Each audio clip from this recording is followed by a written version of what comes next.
Zahid Malik info TV देखने वाले नाजरीन को अस्सलाम वालेकुम।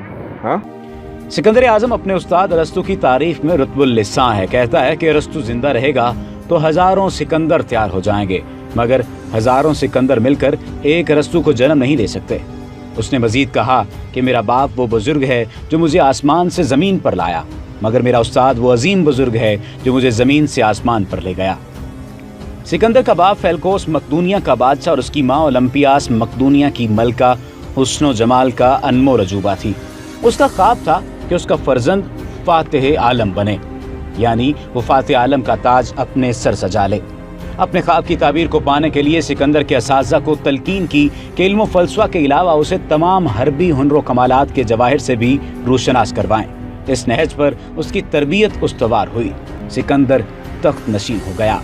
इस वक्त 20 साल का था। महल में सौतेली माँ के रिश्तेदारों को तहे तेख कर दिया। सिकंदर नौजवान था और हुक्मरानी के तजुर्बात से नाबलद नावाकिफ। उसकी जहां दीदा माँ ने अरस्तू जैसे उस्ताद को महल में तलब कर लिया। अब सिकंदर था और उसका उस्ताद।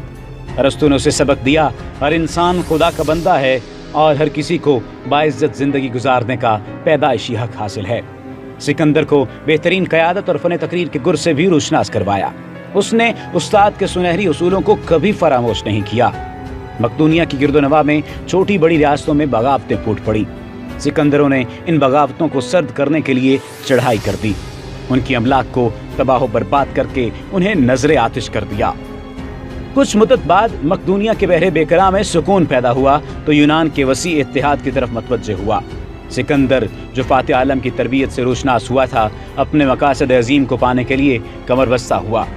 अपनी माँ को एक जर्नेल की ज़ेर निगरानी सल्तनत के अमूर तफवीज़ किए और ख़ुद 5000 घुड़सवार और 30,000 पैदल के साथ दुनिया को फतह करने चल पड़ा। अलबत्ता उस्ताद अरस्तू ने हमरकाब होने से इज्तिनाब किया।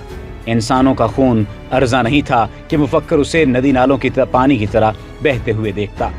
जब सिकंदर अपनी अफवाज के साथ दुर्रा दानियाल पहुंचा तो एशिया उसकी जद में था। उसका पहला बड़ा मार्का फारस के बादशाह दारा के साथ अस्वस के मकाम पर बरपा हुआ। आगाज़कार में दारा को बरतरी हासिल हुई, मगर जल्द ही पांसा पलट गया। सिकंदर, जिसे बेहतर जंगी तकनीक हासिल थी, मुनासिब हिकमत अमली की बदौलत दारा की अफवाज को शिकस्त देने में कामयाब हो गया। पहला महाज उसके हाथ आया तो उसके रोबो दबदबे की दाग चार अतराफ फैल गई। उसके बाद मिस्र के शहर सौर पर हमला आवर हुआ। उसे जेर नगीन किया तो बेतहाशा दौलत हाथ आई। फिर गजा पर हमला आवर हुआ तो जल्द उस पर काबिज हो गया। किस्मत की देवी उस पर मेहरबान थी। जिधर जाता फतह उसके कदम चूम लेती। मिस्र को फतह करने के बाद दरिया नील के मगरबी किनारे पर एक नया शहर तामीर किया जिसके नाम पर सिकंदरिया मशहूर हुआ। वहाँ एक बड़ा कुतुबखाना और अजायब घर भी तामीर करवाया। उसकी अगली मंजिल परसिपोटस, जिसका मौजूदा नाम शिराज है, जो फारिस का दरवाज़ा भी कहलाता था, यानी ईरान का दरवाज़ा, उसका हदफ था। उसके गिरदोनवा ईरानी फौज अपने खेमों में महव खराम थी कि सिकंदर के लश्कर ने उनको जा लिया। ईरानी फौज के अंदर भगदड़ बची तो राह फरार इख्तियार की। एक बार फिर बेशबहा कीमती खजाने हाथ आए जो शोश के खजानों से भी 3 गुना ज़ायद थे। अब सिकंदर मशरिक की तरफ मतवज्जे हुआ तो कोहे हिंदुकुश को अबूर करके पाकिस्तान के इलाके सवात से टैक्स लाया, जिसके हुक्मरान राजा अम्बी ने सिकंदर से मुकाबले के बजाय उसका शानदार इस्तकबाल किया और खातिर तवाज़ो की।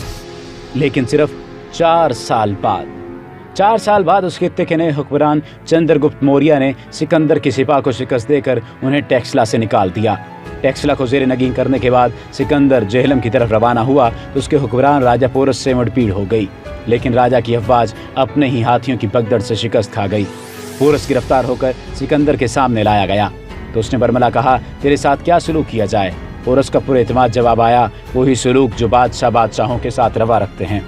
सिकंदर इस जवाब से इंतहाई मसरूर हुआ। पोरस का जेहलम वापस लौटा दिया जाए और पोरस का जेहलम वापस लौटा दिया गया। उसकी अगली मंजिल हिंदुस्तान थी तो फौजों ने बगावत कर दी। जो 10 साल से अपने वतन, खानदान और कबीले से दूर थे, एक कदम भी उठाने के रवादार न हुए।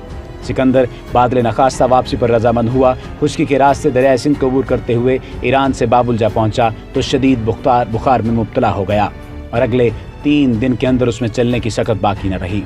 उसकी अलालत की खबर जंगल की आग की तरह फैल गई। उसके जर्नैल अयादत के लिए आए तो मुलाकात से माजरत कर ली। कुछ दिन सब्र के घूंट पिए और फिर बेख्तियार होकर जौक दर जौक उसकी ख्वाबगाह में दाखिल हो गए। उनका आका उनका देवता, उनका मुरब्बी, उनका हुक्मरान, मकदूनिया का बादशाह फातिह आलम, जिसके एक इशारा अब्रू पर इंसान सजदारेज हो जाते थे, बेबसी और बेचारगी के आलम में बेरहम मौत के आगे सरनगू हो चला था। इसी में बाबुल के शहर में वाक़ बख्त नसर के महल में सफ़ाक मौत से हार गया। उस वक्त उसकी उम्र 32 साल और 8 माह थी। सिकंदर ने दारा की दुख्तर अस्तातीरा से भी शादी की थी और उसके बाद जल्द ही एक छोटी रियासत के हुक्मरान ओगरजस्ट की बीवी रुखसाना को भी अपने हरम में ले आया, जिससे उसकी फौत होने के बाद एक बेटा पैदा हुआ। लेकिन 310 कबल मसीह में दोनों माँ बेटे को कत्ल कर दिया गया। कहते हैं सिकंदर से किसी ने पूछा, छोटी उम्र में दुनिया कैसे मफ्तूह कर ली? उसने कहा, दुश्मनों को मजबूर किया कि मेरे साथ दोस्ती कर लें और दोस्तों को ये जसारत न दी कि मेरे साथ दुश्मनी मोल लें।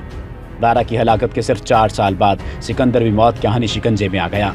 दोनों की अजीमुशान रियासतें उनकी मौत के बाद एक साथ मुनहदिम हो गईं। सिकंदर ने वसीयत की थी कि मेरे दोनों हाथ ताबूत से बाहर निकाल दिए जाएं ताकि दुनिया वाले देख सकें कि फातिह खाली हाथ जा रहा है। उम्मीद है कि आज की ये वीडियो आपको पसंद आई होगी। अगर आपने अभी तक हमारे चैनल को सब्सक्राइब नहीं किया तो सब्सक्रिप्शन का बटन दबाकर सब्सक्राइब कर लीजिए और कमेंट बॉक्स में हमें बताइए कि आज की इस वीडियो से आपके इल्म में कितना इजाफा हुआ।